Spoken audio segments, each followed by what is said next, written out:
1 yanvar 2026-cı ildən Azərbaycanda bir sıra vergi, rüsum və sosial ödənişlərlə bağlı dəyişikliklər qüvvəyə minib. Yeni media xəbər verir ki, dəyişikliklərə əsasən tütün məmulatları və elektron siqaretlər üzrə aksis vergiləri artırılıb.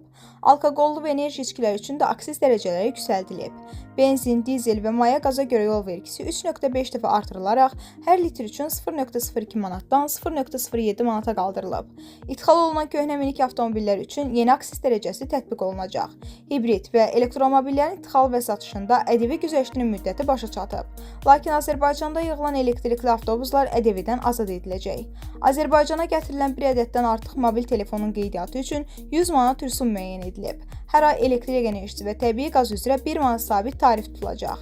Qeyri-formal işləyən şəxslər icbari tibbi sığorta haqqını özləri ödəyəcək. Bu məbləğ aylıq 16 manat təşkil edəcək.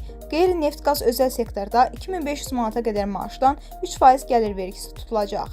Evlərini kirayə verənlər üçün vergi dərəcəsi 14%-dən 10% endirilib. Media subyektləri vergilərdən azad edilib.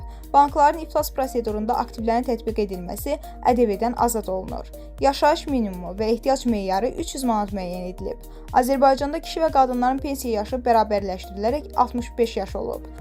Sosial sığorta sahəsində də dəyişikliklər edilib. Torpaq sahiblərinin, fərdi sahibkarların, vəkil və mediatorların ödədiyi sosial sığorta haqları artırılıb.